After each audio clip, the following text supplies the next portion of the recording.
Compressor जो है उसकी 3 अक़साम जो हैं दुनिया में ज़्यादा चल रही हैं, इसके अलावा भी हैं। नंबर 1 रेसिप्रोकेटिंग कंप्रेसर, जिसकी तीनों अक़साम के बारे में मैंने आपको बताया। Open type reciprocating compressor, semi sealed और सील्ड, तीनों के बारे में बताया मैंने आपको। जब मौका मिलेगा तो कंप्रेसर जो है सामने रख के भी कोशिश करेंगे आपको समझाने की, दोबारा समझा देंगे। अब हमारे पास अगला कंप्रेसर जो है वो रोटरी कंप्रेसर है। सबसे मकबूल तरीन, सबसे बेहतर कंप्रेसर जो दुनिया में चल रहा है वो है रेसिप्रोकेटिंग। दूसरे नंबर पर रोटरी है। रोटरी कंप्रेसर जो है उसका इस्तेमाल जो है जितने स्प्लिट टाइप एसी हैं या इन्वर्टर हैं उनके अंदर रोटरी का इस्तेमाल जो है वो 20-25 साल से बहुत ज़्यादा हो चुका है। उसमें ये भी एक कारोबारी बात है कि रोटी ख़राब हो तो रोटी आमतौर पर लोग ठीक नहीं करते। अब उनका माल, रोटी ख़राब हुई दूसरी रोटी बिक जाएगी उनकी। पहले रेसिप्रोकेटिंग कंप्रेसर सील्ड इस्तेमाल होते थे, विंडो एसी में भी, स्प्लिट टाइप एसी में भी बहुत ज़्यादा इस्तेमाल होते थे। जब वो कभी ख़राब होना, उसका पंप ख़राब हो जाना या मोटर ख़राब हो जानी तो काट के ठीक करके दोबारा चला देते थे। लेकिन रोटी जो है इसको 60-70% 65% तक कामयाबी हुई, मुकम्मल कामयाबी नहीं हुई। ठीक है, ये नहीं कि नहीं हो सकती कोई चीज़, बाहर तो इतनी कोशिश नहीं की गई। इसलिए रोटरी कंप्रेसर जब भी कोई ख़राब होता है उसको निकालते हैं, दूसरे का लगा देते हैं, बेशक वो रेफ्रिजरेटर का हो या एयर कंडीशनर का हो। तो विंडो एयर कंडीशनर जो है उनमें रोटरी कंप्रेसर जो है बहुत कम इस्तेमाल होते थे। उसमें चंद एक कंपनी हैं जैसे जनरल इलेक्ट्रिक है अमेरिका की, वो रोटरी कंप्रेसर इस्तेमाल करते थे। बाकी ज़्यादातर जो है वाइट वेस्टिंगहाउस या दूसरे जो एक अमेरिका के अमाना है, ये सारे जो है ना इनके अंदर जो है ना रेसिप्रोकेटिंग पिस्टन टाइप इस्तेमाल होते थे। ऐसे ही नेशनल जो है, नेशनल के एसी जो हैं उनमें रोटरी भी आए हैं और रेसिप्रोकेटिंग भी आए हैं, पिस्टन टाइप भी आए हैं। इसी के अलावा जो है जो जनरल एसी है और जनरल जापान का बड़ा अच्छा टेक्नीशियन है, उसके अंदर भी उन्होंने सीड रेसिप्रोकेटिंग इस्तेमाल किया है। तो अमेरिका की तकरीबन 21-22 या 23 कंपनियां हैं, वो तमाम जो हैं उनमें से एक दो हैं जो रोटरी कंप्रेसर इस्तेमाल करते हैं, बाकी सारे रेसिप्रोकेटिंग कंप्रेसर इस्तेमाल कर रहे हैं। तो इसका मतलब ये हुआ कि सबसे ज़्यादा मकबूल जो हैं वो रेसिप्रोकेटिंग कंप्रेसर ही थे और अब भी हैं। लेकिन रोटरी जो है वो अब स्प्लिट एसी के अंदर आ रही है, तो इस तरीके से जो भी स्प्लिट एसी रोटी ख़राब हुई उठा के नहीं लगा देनी है। बात अब ऐसा भी है कि रोटी कंप्रेसर सेकेंड हैंड ही मिल जाती, रोटी मिल जाती हैं, ठीक है ना, वो भी लगा देते हैं। लेकिन वो 100% नहीं कह सकते, 70% कह सकते हैं या 75% जो है ना वो कामयाब हो जाती हैं। कुछ ऐसे भी है तंग करती हैं कि रोटी ला के लगा ली, उसने तंग किया, लोड के ऊपर पता लगता है अब गैस पर डालते हैं कि रोटी ने सही काम करना है या नहीं करना।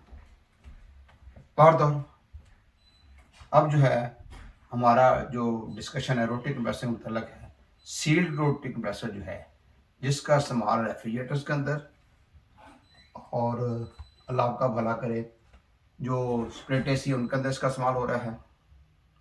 लेकिन एक रोटरी होता है जो ओपन टाइप है, उसका इस्तेमाल जब वहाँ हो रहा है कारों में। दुनिया की ज़्यादातर कारें ऐसी हैं जिनके अंदर रोटरी कंप्रेसर इस्तेमाल होता है। चंद कारें ऐसी हैं जिनके अंदर रेसिप्रोकेटिंग कंप्रेसर जो ओपन टाइप इस्तेमाल हो रहा है। जैसे रोल रॉयस कार है, बड़ी महंगी कार है, उसके अंदर ये इस्तेमाल हो रहा है open type reciprocating compressor. Mercedes के कुछ मॉडल हैं, जैसे 230 मॉडल है मर्सिडीज़ का, उसके अंदर ओपन टाइप रेसिप्रोकेटिंग कंप्रेसर इस्तेमाल हो रहा है। बाकी जापान की जितनी कारें भी देखी हैं, बाकी दुनिया की बाकी कारें जितनी हैं, उनमें तकरीबन तमाम के अंदर रोटरी ओपन टाइप कंप्रेसर इस्तेमाल होता है। उसमें मोटर वगैरह नहीं होती, साथ शाफ्ट होती है, पुली लगी होती है। जब आप इंजन को स्टार्ट करते किसी कार को, बोनट उठा कर देखें, आपको ऐसा लग रहा है जैसे कंप्रेसर चल रहा होगा, लेकिन कंप्रेसर चल नहीं रहा। उसके अंदर 12 वोल्ट क्लच होता है। जैसे स्विच ऑन करते हैं एसी का तो क्लच ऑपरेट होता है, वो कंप्रेसर को चला देता है, जिससे सक्शन डिस्चार्ज का अमल शुरू हो जाता है और कंडेंसर गर्म होता है और ठंडा होता है। कूलिंग शुरू हो जाती है। लेकिन यहाँ हम सील्ड कंप्रेसर के बारे में बात करते हैं। सील्ड रेसिप्रोकेटिंग कंप्रेसर के कुछ हिस्से हैं, उनको ज़रा गौर करें। कंप्रेसर बॉडी है, उसकी बॉडी जो है वो भी माइल्ड स्टील की बनी होती है। उसकी शक्लें दो तरह की, एक तो बोतल की तरह शक्ल है उसकी, और एक प्याले की तरह है। जो प्याला की तरह की शक्ल बनी हुई है वो अमेरिका ने उसको बनाया है, और जो पतला बोतल तरह वो जापान ने बनाया, कोरिया वगैरह ने बनाया। इस तरीके से जो है काम दोनों के एक ही है, अशकाल मुख्तलिफ हैं। सक्शन लाइन जो है वो है डिस्चार्ज लाइन है, चार्जिंग लाइन डेड की होती है। गैस चार्ज बंद कर देते हैं मुकम्मल तौर पर। तो इसमें जब गैस चार्ज करनी होती है तो फिर वो लाइन खुलती नहीं है इजीली। हम क्या करते हैं कि सक्शन लाइन जो है उसी में एक 3 सूर कॉपर का टुकड़ा लेते हैं, उसमें एक तरफ सुराख करके वहाँ पिन वाल लगा देते हैं, पिन वाल वाली लाइन लगा देते हैं, और उसको तकरीबन 4 इंच का टुकड़ा ले लेना है। सक्शन लाइन काट के पहले रेगमा लगा के साफ़ कर लेना, वहाँ लगा के टुकड़ा दोनों तरफ से शोल्डर कर देना। तो बस सक्शन लाइन के ज़रिए ही हम वैक्यूम करें, प्रेशर दे के लिए चेक करेंगे, वहीं से हम वैक्यूम करेंगे और वहीं से हम गैस चार्ज करेंगे। यानी सक्शन लाइन को हमने चार्जिंग के तौर पर इस्तेमाल कर लेना है, ये इस पॉसिबल है। उसके बाद इलेक्ट्रिकल रोटर जो है, इसके अंदर एक इलेक्ट्रिकल रोटर है जो स्टेटर के अंदर घूमता है। अब रोटर जो है उसके साथ एक शाफ्ट लगी हुई है, स्टेटर भी है, स्टार्टिंग वाइंडिंग रनिंग वाइंडिंग होंगी साथ, कॉमन टर्मिनल होगा, स्टार्टिंग रनिंग टर्मिनल होगा। इनके टर्मिनल जो हैं वो ऐसे ऊपर नीचे नहीं है, जो अमेरिकन है वो तरतीब के साथ है, कॉमन है, स्टार्टिंग है, रनिंग है। और इसके साथ रिले भी खास किस्म के इस्तेमाल करते हैं। तो वो रिले जो है उसका इस्तेमाल किया जाता है, हार्डवेयर रिले होती है उसको इस्तेमाल करते हैं। तो उसमें कॉमन डक्ट दे दी जाती है और रिले के जरिए स्टार्टिंग रनिंग पॉइंट आ जाते हैं। इसका तरीकाकार वही होता है कि स्टार्टिंग वाइंडिंग दोनों वाइंडिंग करंट गुजारा जाता है। जब मोटर स्टार्ट ले लेती है तो स्टार्टिंग वाइंडिंग सर्किट से अलग कर दी जाती है बजरिया रिले। जो अमेरिकन ने बनाया है उसमें अगर आप काट के हम देखेंगे, उसमें 4 सेट रनिंग वाइंडिंग के हैं और 4 स्टार्टिंग वाइंडिंग के हैं। स्लो स्पीड है, 1400 चक्कर है 1 मिनट के अंदर, ये है। जापान ने जो बनाई है वो हाई स्पीड बनाई है, वो 2 सेट रनिंग के हैं, 2 स्टार्टिंग के हैं, वो 2800 चक्कर 1 मिनट के अंदर। तो वो इस तरीके से है। तो बाहर तो स्टार्टिंग रनिंग हेड प्लेट, इसकी हेड प्लेट जो है, हेड प्लेट के अंदर वो वैसी नहीं है जैसे दूसरे पिस्टन टाइप कंप्रेसर की है। इसकी हेड प्लेट के अंदर ना सक्शन पोर्ट है ना डिस्चार्ज पोर्ट है, डक्ट इस तरीके से है, उधर दरमियान में सुराख है, बुश बना होता है। उसके बाद एसेंट्रिक शाफ्ट है, ये इसमें कनेक्ट शाफ्ट इस्तेमाल नहीं होती। इसकी शाफ्ट जो है पहले मोटी ऐसे बनी हुई है, उसके आगे फिर एक चांद की तरह बना हुआ है, फिर सेंटर बनाया हुआ है। बहुत ही महारत है इसके अंदर, बहुत बड़ी महारत है कि कितना यानी मेहनत के साथ उसको बनाया गया है। उसके बाद ऑयल ग्रूव्स हैं, इसमें झरियाँ होती हैं जिसके ज़रिए ऑयल मिलता रहता है। यानी जो एंटीसेप्टिक शाफ्ट है ना उसके अंदर 7 झरियाँ बनी हुई हैं, जैसे उस चलना तो ऑयल उसको मिलता रहेगा। मेन बुश जो है वो आपका उसके अंदर है, जो ऊपर प्लेट है, हेड प्लेट है, उसके अंदर ही मेन बुश बना हुआ है। हेड प्लेट बुश ये हो गया, मेन बुश अलग आ जाएगा। 2 हेड प्लेट के अंदर भी जगह बनी हुई है और नीचे भी जगह बनी हुई है। उसके बाद सेंटर है, ठीक है, सेंटर है, इसमें पिस्टन नहीं है, क्या चीज़ है, रोटर है। रोटर ये ऐसे गोल होगा, दरमियान में सुराख होगा।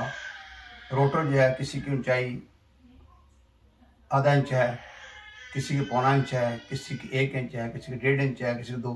जितना ऊंचाई ज़्यादा होगी उतना ही बड़ा कंप्रेसर है। उतनी ज़्यादा उसकी पावर होती है। उसके दरमियान में एक ब्लेड होता है लोहे का, जो गुलाई के आगे गुलाई होती है और पीछे ब्लेड इस तरीके से लगा हुआ है, यानी एक साइड पे एक ब्लेड लगा, उसके पीछे स्प्रिंग लगा हुआ है। वो ब्लेड आगे दबाव डाल के रखता है। डिटेल आप तस्वीर आपके सामने लेकर आऊँगा बना के, फिर मज़ीद समझा दूँगा। वो ब्लेड जो ना, वो बारीक शेविंग ब्लेड जैसा नहीं है, बल्कि लोहे का टुकड़ा है जिसे ब्लेड कहा गया है। और स्प्रिंग इतने आला किस्म के अंदर इस्तेमाल किए जाते हैं कि कई कई साल तक कंप्रेसर चलता है, तो वो स्प्रिंग जो है ना वो मूव करते रहते हैं। ब्लेड स्प्रिंग, ब्लेड झरी, वो झरी जिसके अंदर इसने चलना है ब्लेड ने, और स्प्रिंग पीछे की तरफ होंगे। डिस्चार्ज फ्लैपर वाल होगा, नो रिटर्नेबल वाल, इसमें सक्शन वाल नहीं होता, याद रखिएगा। रेसिप्रोकेटिंग कंप्रेसर के अंदर सक्शन फ्लैपर वाल, डिस्चार्ज फ्लैपर वाल होता है, इसमें सिर्फ डिस्चार्ज फ्लैपर वाल होगा। और जो सक्शन की गैस है वो डक्ट डूम के अंदर आ जाती है, डक्ट सिलेंडर के अंदर आ जाएगी और उसमें जाएगा। उसके बाद सक्शन पोर्ट है, डिस्चार्ज पोर्ट है। अब सक्शन पोर्ट जो है वो जिधर से गैस में दाखिल होना है। डिस्चार्ज पोर्ट वो है कि जहाँ से गैस निकल के डिस्चार्ज फ्लैपर वाल से आगे जाना है। ऑयल सम्प वो जगह है जहाँ पर तेल मौजूद होगा। वेट बैलेंस जो है, वेट बैलेंस उसी के साथ होगा, शाफ्ट के रोटर और शाफ्ट के साथ ही, ठीक है। एक दफ़ा उसने मूव करना, आगे उसकी सेंट्रीफ्यूगल फोर्स बनती है, वो चलता रहता है। डेड प्लग जो है, जो चार्जिंग लाइन है उसको बंद किया तो डेड प्लग लगाया था। ये इसका सिलसिला है। बाकी कंप्रेसर को स्टार्ट देने का मामला जो है वैसे ही है जैसे रेसिप्रोकेटिंग सील कंप्रेसर का है। इसके साथ भी रिले का इस्तेमाल किया जाता है, जो कंप्रेसर की मोटर को स्टार्ट देते हैं। और इसके साथ जो है ज़्यादातर पीटीसी रिले का इस्तेमाल किया गया है। कौन सी रिले का इस्तेमाल किया गया है? पीटीसी रिले का इस्तेमाल किया गया है। तो इस तरीके से ये कंप्रेसर जो है इसका इस्तेमाल रेफ्रिजरेटर्स में भी है और एसी में भी है। अगर एसी में कंप्रेसर इस्तेमाल हो रहा है, वहाँ पर रिले इस्तेमाल नहीं होगी, वहाँ पर रनिंग कैपेसिटर इस्तेमाल होगा, इसको चलाएगा। और बाज़ ऐसे भी हैं जिनमें रनिंग कैपेसिटर के अलावा स्टार्टिंग कैपेसिटर इस्तेमाल हुआ है, साथ पोटेंशियल इस्तेमाल हुई है। इस तरीके से वो सिलसिला चलता है। तो सील्ड कंप्रेसर के हिस्सों के नाम मैंने यहाँ लिखे हैं, इसको आप नोट कर लीजिएगा और अपने ज़हन में रखिएगा। इन्हीं को मद्देनज़र रख के फिर जब उसकी तस्वीर सामने लेकर आऊँगा तो इस तरीके से चलता है। एक बात याद रखिए कि जहाँ रोटरी कंप्रेसर लगा हुआ है उसकी जगह रोटरी कंप्रेसर ही असूली तौर पर लगाना चाहिए, और जहाँ पिस्टन टाइप लगा वहाँ पिस्टन टाइप लगाना चाहिए। रोटरी की जगह अगर आप रेसिप्रोकेटिंग कंप्रेसर इस्तेमाल करना है, ख़ास तौर पर रेफ्रिजरेटर के अंदर, हम क्या करते हैं, बाद के अल्लाह के बंदे क्या करते हैं, वो रोटरी कंप्रेसर निकालते हैं, रेसिप्रोकेटिंग लगा देते हैं। कोई 6 माह के बाद ख़राब हो जाता है, कोई साल के बाद, कोई 9 माह के, 10 माह के बाद ख़राब हो जाता है। क्यों ख़राब होता है? क्योंकि उसकी कैपेसिटी में फ़र्क होता है, उसके मुताबिक उन्होंने सेट किया होता है। अगर आपने उसकी जगह रेसिप्रोकेटिंग कंप्रेसर लगाना है तो याद रखिएगा उसके साथ रिले जो लगानी है, क्वालिटी रिले लगानी है, साथ स्टार्टिंग कैपेसिटर लगाना है, नंबर 1। नंबर 2, उसके साथ कंप्रेसर को ठंडा करने के लिए कंडेंसर फैन लगाना है। नंबर 3, कैप ट्यूब जो है वो कंप्रेसर के मुताबिक लगानी है, कैप ट्यूब निकाल देनी है, दूसरी कैप ट्यूब लगानी है। तो अगर कंप्रेसर जो है, यानी आप सब कंडेंसर देख रहे हैं, कंडेंसर काफ़ी बड़ी फ्रिज है, 1/3 का कंडेंसर है, तो एक 0.36 की कैप ट्यूब इस्तेमाल कर लेनी है। अगर 1/4 का तब भी 0.36 इस्तेमाल करें। अगर 1/5 साइज का मुताबिक कंडेंसर बनता है, 1/5 के हिसाब से कंडेंसर बनता है, तो फिर आपने 0.31 की कैप ट्यूब इस्तेमाल करनी है। इससे कैप ट्यूब चेंज करनी है, ठीक है, साफ़ करना है, अच्छी तरह सफाई करनी है, कैप ट्यूब चेंज करनी है, फिर कंप्रेसर लगाना है। कंप्रेसर के साथ क्या लगाना, 2 चीज़ें करनी है, एक कंडेंसर फैन लगाना है और एक